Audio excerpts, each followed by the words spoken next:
Hello everybody and welcome back to the Leeds Lens on Friday the 14th of November. And to be honest with you, it's an absolute blockbuster of a show today. We have got so much stuff to get into, it's ridiculous. I feel like all week we've been sort of taken up by the Daniel Farke situation, and we will slightly touch upon Daniel Farke today because there's something I want to talk about slightly regarding Daniel Farke. But there's so much to talk about today because I feel like we've missed out loads of stories throughout the week because obviously Daniel Farke's story has dominated so much. So we're going to talk a bit about Daniel Farke. We're going to talk about Wilfred Gnonto potentially with a move to Juventus on the card. We're also going to talk about the January transfer window, what's going on there. We've been linked to some new strikers in the January transfer window as well. So talk a bit about that and who's been linked, and actually is there any chance that Leeds United do business? Because according to reports today, Leeds United have basically admitted they failed in the summer to collect a big target. We know they were linked to Rodrigo Muniz. We know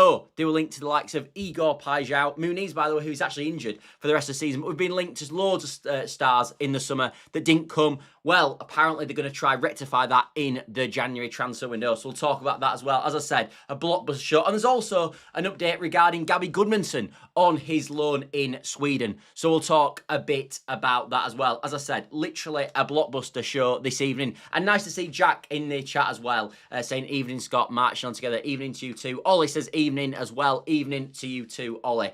For anyone that doesn't know, the Friday night show is always my favourite show of the week. I don't know why. It always seems to be like the best chats and talks. It was basically the first time I ever did this was on a Friday, so it's always got a really nice place in my heart as the Friday night show. So I hope you all enjoy it as much as I do. But let's start with the first story, and let's start with the man who is appearing on my side at this moment in time, which is of course Daniel Farke, the Leeds United manager, who a lot of the fan base want rid of.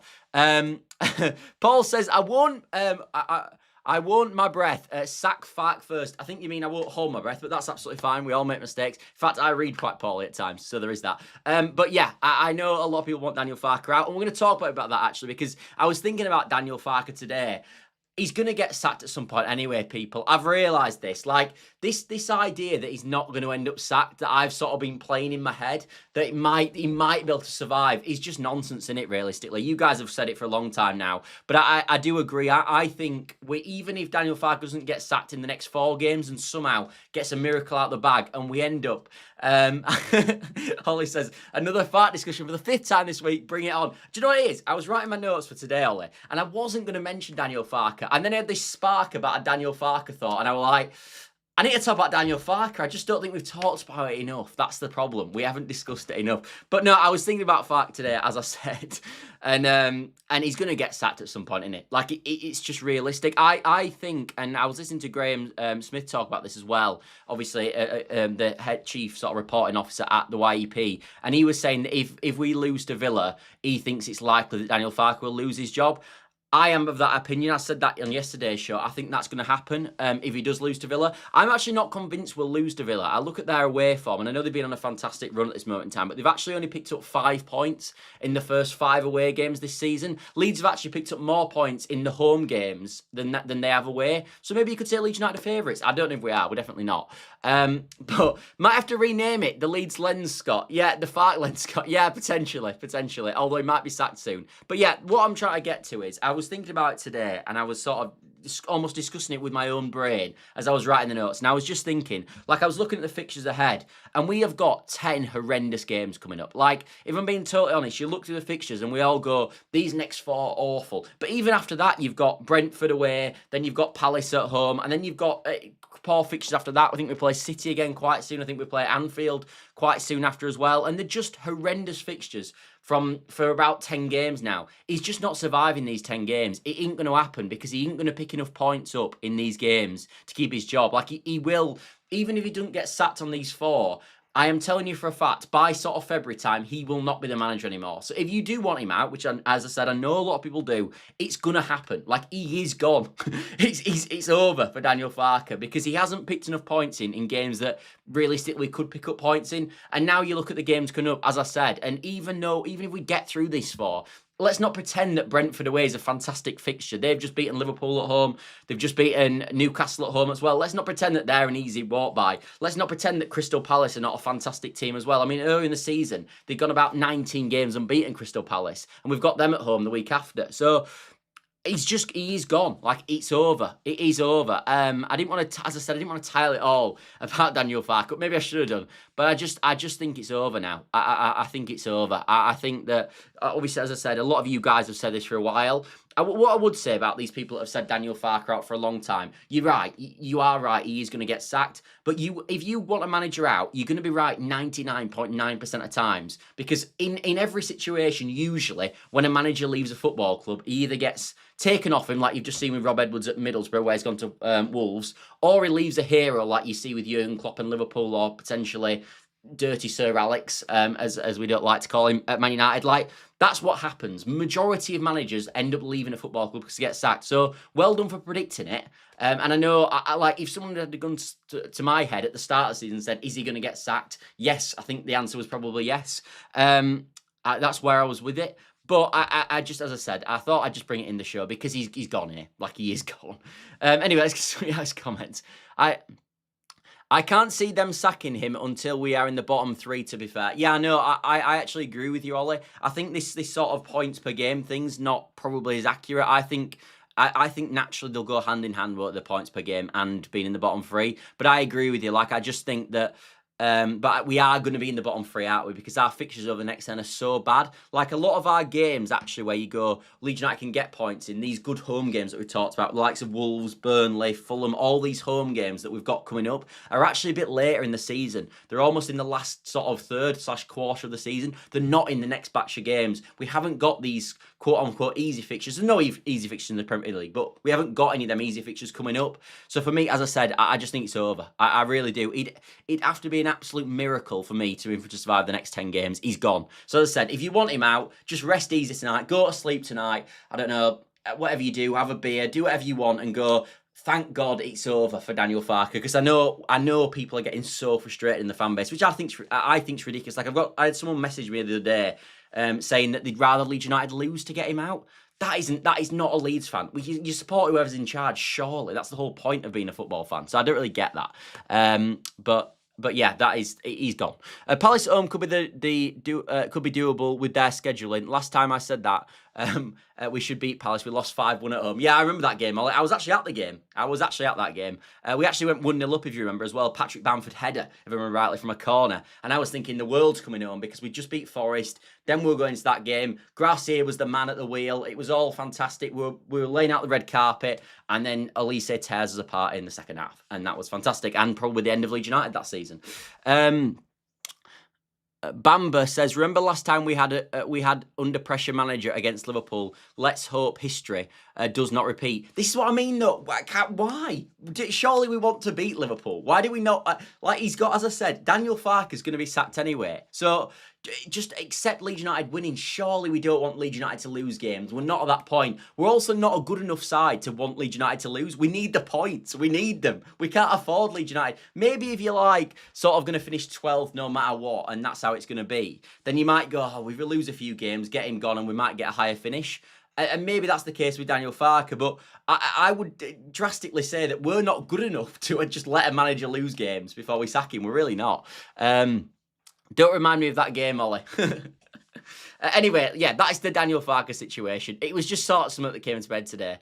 Anyway, let's move on to the next talking point, which is not about Daniel Farke. It's instead about Leeds United and this summer transfer window. And this man, he's one of the players linked to, and he's the staple I'm going to put for this show. And it's all about Leeds United in the summer transfer window, which again is something we've talked about quite regularly on this channel, but the situation is, according to Dean Jones, who's a bit of a sort of transfer guru, insider, however you want to call him, he suggested that Leeds United are actually regret their summer transfer window and don't think they did well enough. We obviously know we missed out on tons of targets in the transfer window.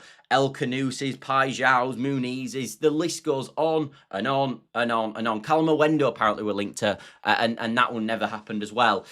But what he's saying is that Leeds United have missed that staple attacker, in their opinion, in the first game. So what the plan is in January, they're going to apparently get this player.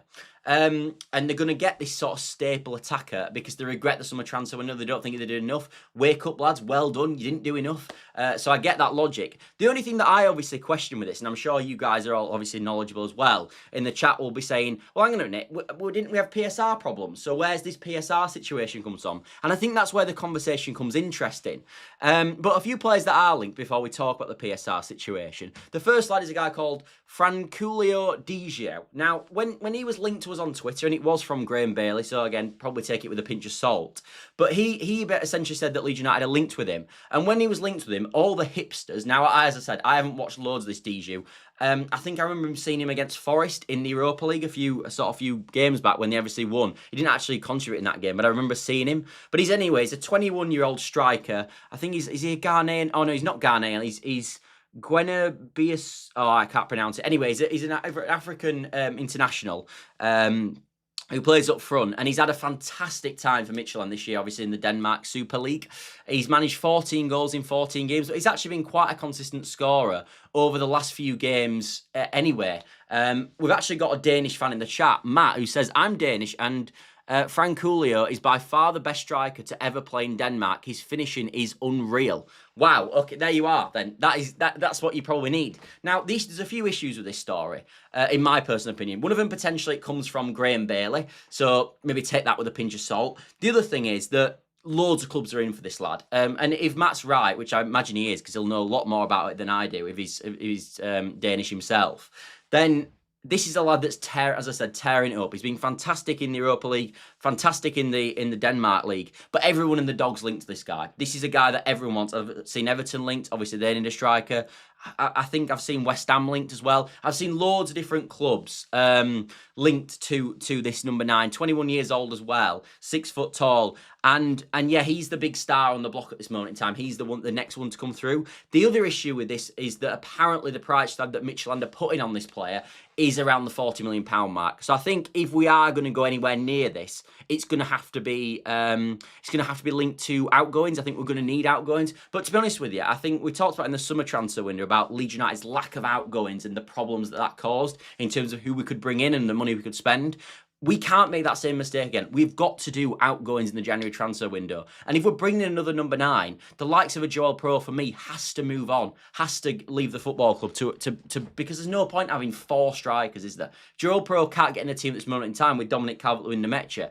If you bring a lad in like this, who's going to cost you maybe £30 million, you're not going to then go and start playing Pro up front, are you? So I think that's where we're at with it in this moment in time. I think that we need to do the transfer window we should have done in the summer in January, and we've got to get through some players that are not playing at this moment in time.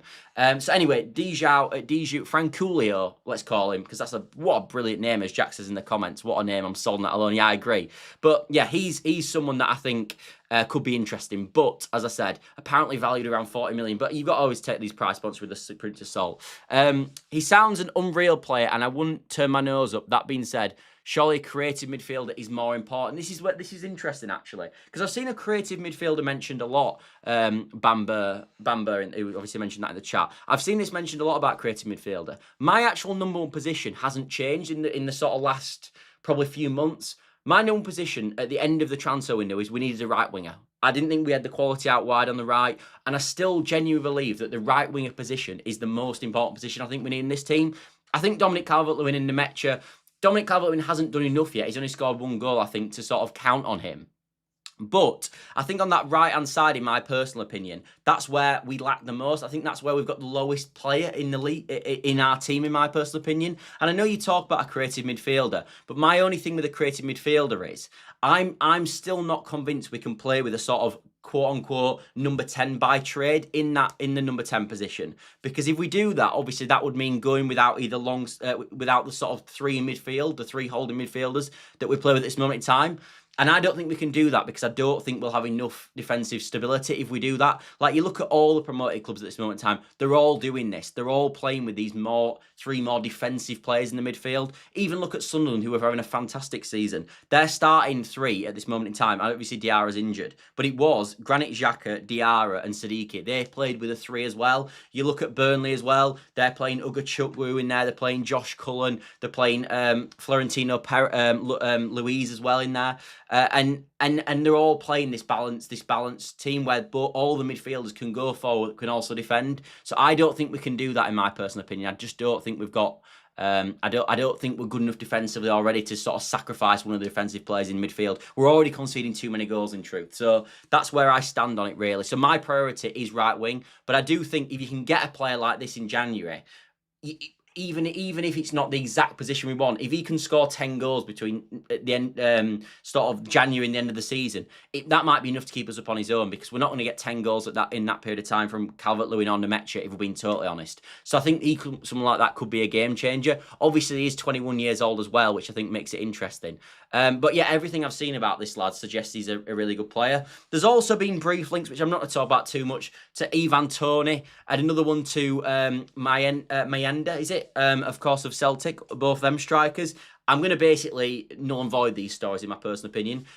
We'll start with Ivan Toney. Ivan Toney's not going to come to Leeds United, not to kill anyone, but he's not going to come to Leeds United, unfortunately, because he's currently on £400,000 a week in Saudi, which is tax-free. And obviously, with UK tax laws, to earn £400,000 after tax, you'd need to be on around about £800,000 based on our tax system in the UK. Leeds United are not going to pay Ivan Toney £800,000 a week. And even if Toney was going to take a half pay cut and he was going to go to 50% of his wages, then that would still mean Leeds United would probably have to pay around £400,000 a week in wages to Ivan Toney. So basically, get the Ivan Toney one, find your local skip, take it in the back of the boot, put it in there and chuck it in the skip, because it's absolute tosh. There is no way. I will never upload a video again on this channel if Leeds United sign Ivan Toney in January. That is how sure I am that this is nonsense. So Ivan Toney, bin it.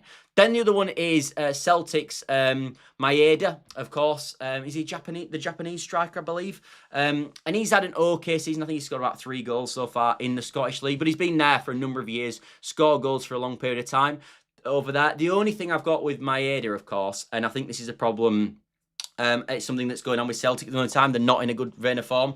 But the other thing with him is that this has come from Team Talk. And Team Talk, if anyone knows anything about it, you'll have probably seen they're the same outlet that actually linked us to Jurgen Klopp a few weeks ago. So I'm not saying that we're not going to sign him. I'm just saying if an outlet is saying that you're going to get Jurgen Klopp as your next manager, probably put it in we can rest assured that maybe not happening. Toney to West Ham is my bet. My actual bet, Ollie, if I was going to guess, is that Toney stays at Saudi. I think Toney potentially wants to move back, obviously, to England to get in the World Cup team. I think that'll be his plan. I just don't see us getting anywhere near his wages, and I don't see any club. I don't see West Ham. I know West Ham are stupid with wages, but I don't see them going anywhere near wages as well. So for me, I don't actually think any of these strikers are coming to Leeds United, but I think we're getting linked to so many strikers now. There must be something in the air with Leeds United and a striker. So I would potentially look out for Leeds United and strikers in the January transfer window. I think that's a fair bet that we might go there. And I think there's probably something in the idea that Leeds United might sell off a few assets and bring in some serious dough to be able to actually go and invest in the January transfer window. Anyway, let's get into some of those comments. Franculino was close to Bayern this summer, by the way. That's how good he is. But they wanted him to stay for another season to win the league. Yeah, I've seen that link, because I think when I searched pictures for him, actually, to put in this video and to put on the thumbnail, basically, he was like, all the Bayern Munich links were there, Matt. So I don't think this is going to happen, to be honest. I think we're probably too low. But I'd be interested to see, because that will be a really, by the sounds of it, a real statement signing. If we had a dream world and turned into reality, Harrison, Aronson, Meslier, Gruev, Perot would be loaded off with a right winger, a 10, and maybe a centre-back. Don't rate Biol and a 9. Yeah, I think that's an ideal scenario. The issue with that, Ollie, is that Harrison will earn you no money, Aronson will earn you no money, Meslier will earn you no money, Gruev you might get a few million for with your in terms of PSR wiggle room. Pro you might get a little bit, but you're not going to generate serious money from there. The one player, to be honest with you, at this moment in time, which I haven't seen actually mentioned away from Leeds United, which I think is important to talk about, which is why he's going to come up in the show, is a player that people will not want to see go. And that's Wilfred Gnonto. And I actually think for the first time in a while, this one has got more legs than it ever has. I actually think there's a very, very high possibility that Wilfred Gnonto leaves in the January transfer window. He's not currently getting into this Leeds United squad at this moment in time. I know Daniel Farke is going injuries, but I'll tell you this about his injuries. If this was another player, someone who Daniel Farke really rates, one of his quote-unquote favourites, like we like to talk about, do you really think that he would not have been in the squad for the last few weeks? Do you genuinely believe that? I don't. I think if this was one of Daniel Farke's favourites, he would have been in the squad last Saturday against Nottingham Forest. I genuinely think that would have been the case. So if that is the case, then Gnonto is getting left out, if really, because Daniel Farke doesn't rate him. And we've got a player in Wilfred Gnonto there who basically his book value is so low at this moment in time. We bought him for 4 million, 3 seasons ago now? His book value, 3.5 seasons ago, come January as well. So his book value was practically nothing on the books. He's obviously signed a new contract as well, which will obviously make that even less on a PSR. So he's probably valued on PSR, on our book value, around about the £1 million mark. And he's a player that potentially you could get £15 to £20 million for. And he's one of the only players in the team, him and Pascal Struijk, really, who could be real pure profit for this team. You've got a few who are worth way more in the team. You've got Jayden Bogle at right back, who we bought for 5 million, and his book value is probably about 3 million, and you could maybe get 15 million quid for him. So he's a big pure profit player for you. Pascal Struijk's basically free on the books. He's a pure profit player for you. Tanaka is a pure profit player for you as well, but again, we don't really want to get Tanaka. Gnonto is another one. They're the big four, really, that you can get pure profit money for and serious money for. And today he's been linked, according to Graham Bailey, to Juventus. And now, as I said, I wouldn't always believe what Graham Bailey's saying, if I'm being totally honest. I know he's got connections, but I wouldn't always believe what he's saying. But if you add 2 and 2 together, I don't think we're that far off a Gnonto exit. I really don't. I actually don't think, and I talked about this a while ago, maybe a month ago on the channel, and I said that Gnonto, from where he was, when we brought him in from Zurich, was it? That season, he was fantastic, as we all know. He was absolutely fantastic that year in the Premier League. And I think everyone thought when we got relegated to the Championship, he was going to blow it away, almost have the season Somerville had. And it never really happened. And then I think we got to the summer after Daniel Farke's first season, we lost in the playoffs. And everyone went, all right, we'll sell Somerville this summer, and next season it'll be the Gnonto season, and he'll blow it away this time. And again, it didn't really happen for him. Solomon was our main starting left winger, James was our main starting right winger, and Gnonto couldn't quite get going. And basically was essentially sort of third choice winger. And he still hasn't, for me, I think Daniel Farke has improved quite a few players at the World Club. I think people will disagree in the chat, but I think he has. Like even like of Somerville's, Rutters, Junior Ferbers, etc. These players, to me, did definitely improve under Daniel Farke. I don't think he's ever done that with Wilfred Gnonto, ever. I actually think from where Gnonto was when he first came in that season, I think he's a worse player now. I think he's actually deteriorated over the last few years. And I just don't think Daniel Farke's style of play works with Gnonto, and I don't see it mentioned enough. I think Gnonto should be a much better place at this moment in time, and I think at a different club you'd see a better Wilfred Gnonto, and I think clubs will look at that and see the potential in him, because he is a good player, Gnonto, but we're not using him properly. And I think it doesn't surprise me that the likes of Juventus, and we've seen other big Italian clubs, I think AC Milan were linked in the summer and Inter Milan at times as well, but couldn't quite afford him. I could see this one. I really could. I think there's some obvious mover with Gnonto back to Italy. I think that does kind of make sense, probably. So I think keep your eyes out for this one. I really do. I think keep your eyes out. I think this could happen. And maybe if the thing is with this, the underlying thing is with Gnonto is this could all change because in the next few weeks, Farke could get sacked and Gnonto could be back in the starting 11 again with a new manager. So it could all change. It really could all change. But and that's a caveat for this whole situation as well. The manager loses his job and it might be a completely different lineup. It might be new problems in the team. Like we might go to a 5-back team and you might want better wing-backs, for example. So, but for me, at this moment in time, under this current manager, Gnonto's probably a player you've got to look at moving on in January. And I don't want to say that, and I don't even like it, because for me, he should be in the team, but you've got to do what the manager wants, in my personal opinion. But as I said, I think Farke's gone anyway, so it's probably a wasted conversation. Anyway, let's get into some of you guys' comments. Sell Harrison to Rangers for 10 million. I'd love that, mate, but it's probably never going to happen. Do you think the plan is to get rid of Perot and bring in another striker? I wouldn't be surprised if that was the plan, mate. I wouldn't be surprised, because I I think Perot is an obvious problem at this moment in time because he's just a player losing value. The less he plays, the more value he'll lose.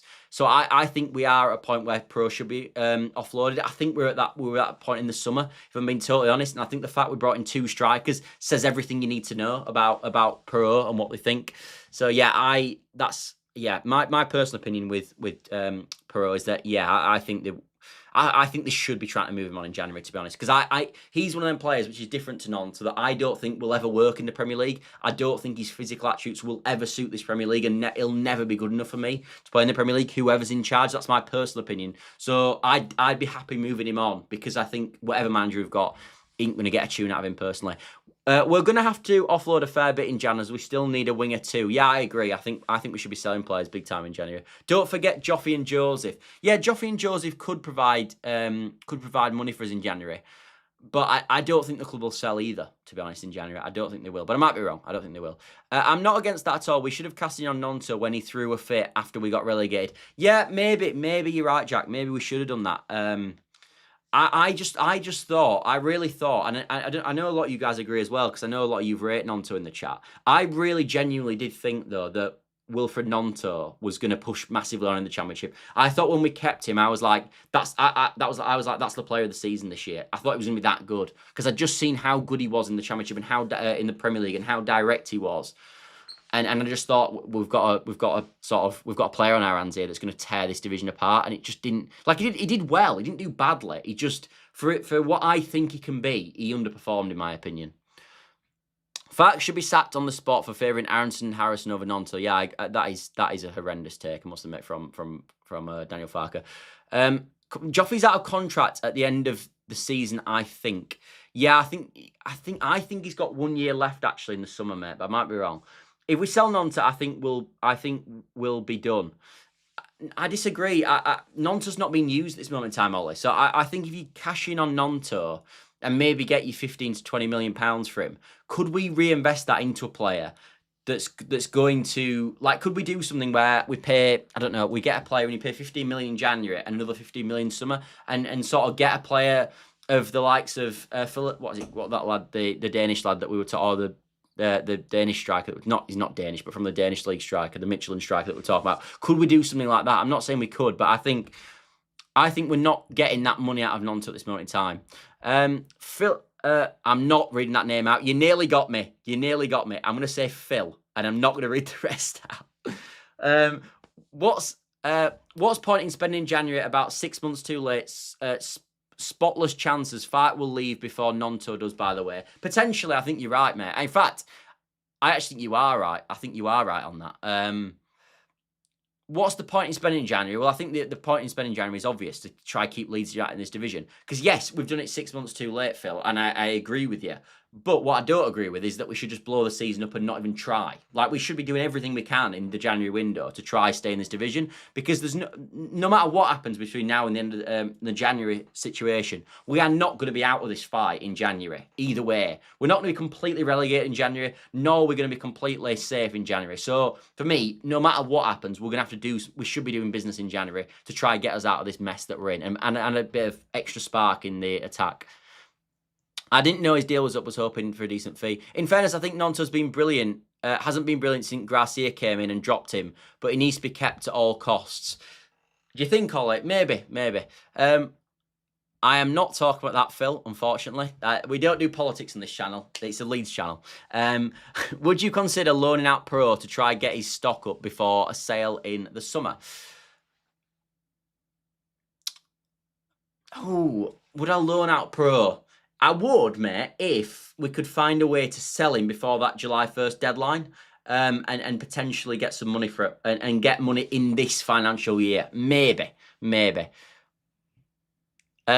People talk about Donald Trump. I will not be talking about Trump on this channel, unfortunately. Somerville is how I expected it to go for Gnonto. Yeah, exactly. I completely agree, Jack. Gnonto and Okafor, as it stands, out by far our best wingers. Yeah, I agree. It's just, if your manager's not playing him, Ollie, what's the point? But I do agree with you. In terms of a technical quality, in terms of what they can bring to this Leeds United team, and in terms of just players in general, they are the best two wingers at the football club. But I think it's madness, by the way, and this doesn't get talked about enough. last year, Gnonto was our third choice winger. And this year, we're saying he's our second choice winger, yet we've been promoted to the Premier League. So we've been promoted to the Premier League, and our third choice winger is now our second choice winger because we lost our players. Like that is madness to me. It's madness.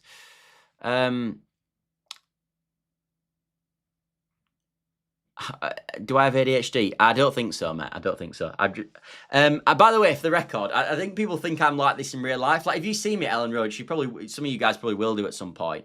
I'm not this loud. It's just obviously for the channel. It's more interesting if I speak with more, I don't know, vigor. I don't know, is that word for it? Rick says it's not over till it's over. If we bring in a true starting 9 and a 10, we have a chance marching on together. I completely agree, Rick. I completely agree. This idea that we should just throw the towel in, I just completely disagree with. I don't think we should throw the towel in at all. I think we should even if we're in the bottom 3, even if we're bottom of the league by January, I want Leeds United to be doing everything they can to try and get out of it. Like, Wolves are going to try to do that. Wolves have already said that they're going to throw money at this in the January transfer window. So if Wolves are going to throw money at it and they're on 2 points after 11 games, we should definitely be throwing money at this in getting money from any old back couch, or I don't know, down Santa's chimney, or wherever you can pick money from.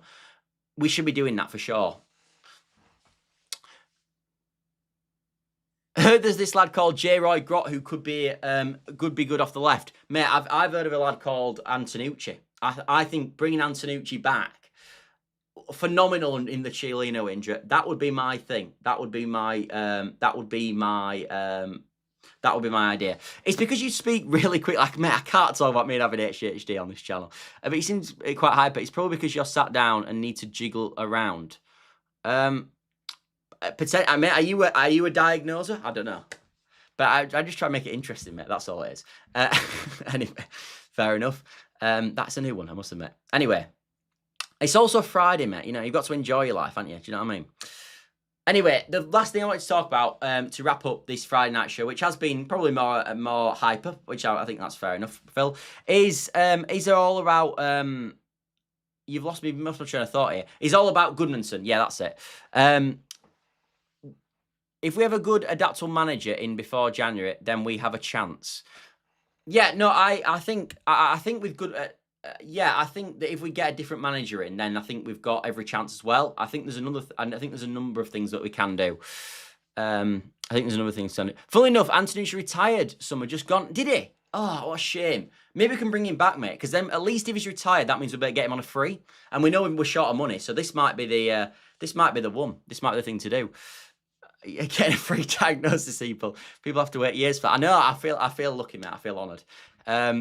Still got a cracking beard, has he? Fantastic. But yeah, who's in the chat wants to bring Antonucci back? That's the play for me. Him and get Rudy Austin in the midfield. Get Antonucci back.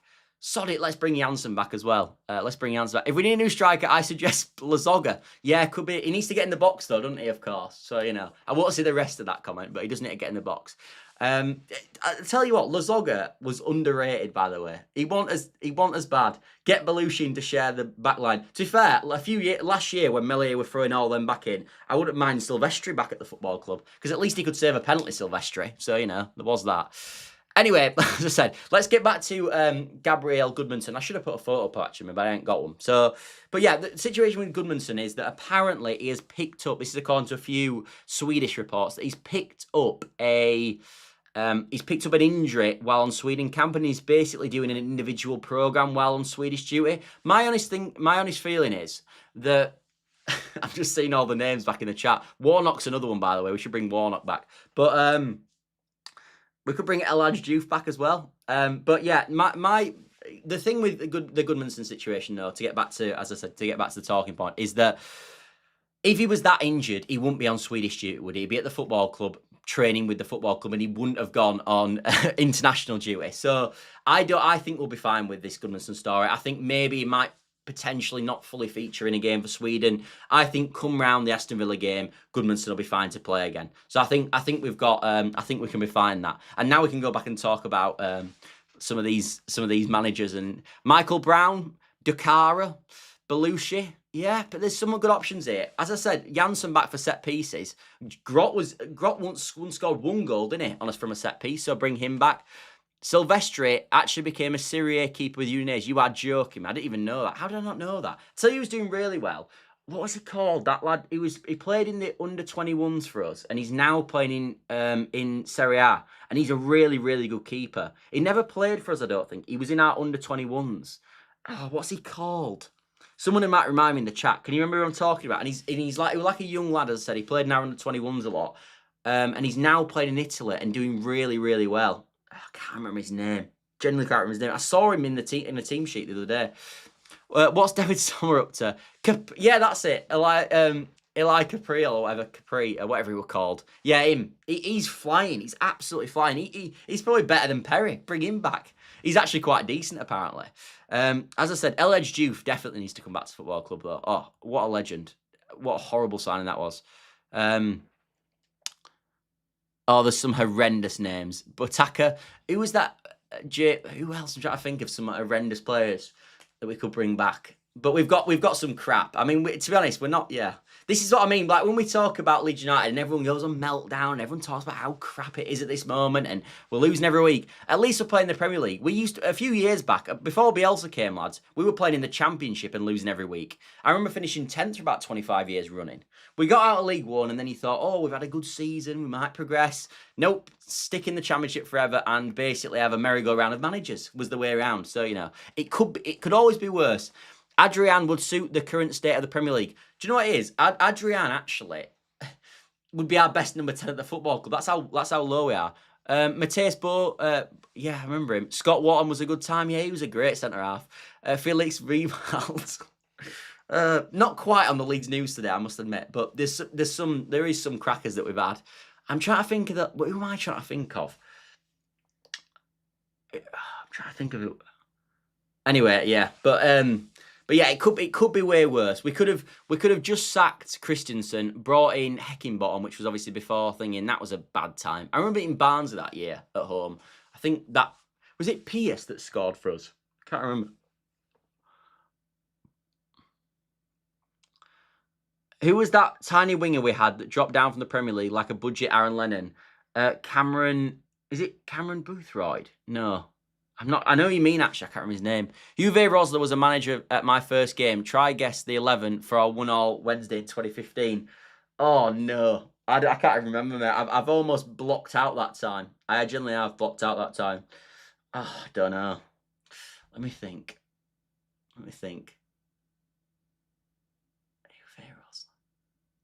I genuinely can't. I can't even remember, mate. Get Jimmy Kevin in. Yeah, potentially. Anyway, we probably should wrap up the stream here, lads, because as much as this is a nice reminiscence to how actually, like when we talk about how bad Brendan Aronson is, he's actually better than all them players, isn't he? So, you know, could be worse. Anyway, thanks all for watching, as always. I am actually, this is something I do need to mention, actually. So if you have got to this point, please remember this part. I am actually in Spain next week. I know. I'm on a plane. Wow, unbelievable work. Not just on a plane, no, landing a plane. Not personally, I'm not the pilot, but landing in Spain, and I will be in Spain next week. You know, I planned it because it's international break, of course. So I don't know how many videos are going to come out. My plan really is, I might do a stream tomorrow before I fly, because I fly in the evening. So I might do a stream maybe tomorrow midday, something like that. Sunday, I don't think there'll be a stream. Monday, I don't think there will be. Tuesday, I don't think there will be. And then I think I'll come back on Wednesday and we'll wrap it all up in a big stream. Then, obviously, Thursday will be match preview, which I'll try to do while I'm in Spain. So I don't know how that's going to work. Friday, I think I'm back in the UK on Friday. So that might... No. Friday, I think there'll be I'll probably better get a stream on Friday, maybe. But yeah, next week will be a bit disrupted. Phil says part-timer. I know, mate. I know. I will try, if there's any what I will say, Phil, is if there's any breaking news between now and then, I will try get something out. Cameron Stewart. Yeah, that does ring a bell. I can't remember. I've honestly blocked out so much that time. But anything from Bielsa onwards, I can basically... Like the lad on the overlap the other day, I don't know if anyone saw it, but he was basically repeating all Man United scores from since 2011. I can't do that. I can probably do every single Leeds United score, though, since Bielsa came in, because that's when I feel like I remember. But yeah, back then, it's a bit more tricky for me. But yeah, so that's the situation. Probably no video Sunday, Monday, Tuesday, and then we're back on Wednesday to wrap it all up. So that should be a mega stream. So stay around for that on Wednesday, which I will try. I'll film it. I'll do 9 PM there, so I'll do 8 PM here. It was Silvestri, Bamba, Berardi, Taylor, Cooper, Phillips, Moa, Dallas, Antonucci, Byram, Adeyemi. I should have got that, mate. I should have got that. I should have actually tried, to be fair. That would have been helpful. But yeah. So that's in the situation with the stream. So just to let you all know, because if you have got to this point, you probably are the regulars. Let's be honest. We've spent 10 minutes talking about ex-Leeds United players who were dross. So yeah. Anyway, thanks all for watching, as always, everybody. And I will see you. Maybe, I think probably I'll do a stream tomorrow. So I'll probably see you tomorrow about midday is the plan. Unsubscribed, yeah, well, I understand that, mate. I understand. I've actually gained 1 subscriber on stream tonight as well. I know, massive numbers. And also, by the way, massive shout out to a guy called Jamie. I didn't even realise until the last few days, who actually became a member on the channel. So I haven't even shouted out memberships because I don't actually offer anything with a membership. So I probably should do that. But if you want to become a member and get absolutely nothing for it, then you're more than welcome to. But yeah, that is a thing. And Jamie is actually subscribed or subscribed to being a member. So you can do that if you'd like. It just gives me some money, basically. But you obviously don't have to. You just guys being in the chat is absolutely enough, of course. But yeah, anyway, thanks all for watching. And also, if you could like, subscribe, all that good stuff, that bit's free. So if you want to do that, that is fantastic. And hype the video as well and all that stuff. Anyway, we've waffled on enough now. So I will see you all later, everybody. And I will, yeah, sod it. I'll do a stream tomorrow about midday. So stay around from that. Put your bell on and you'll find it and you'll probably see it. Anyway, thanks all for watching. And I shall...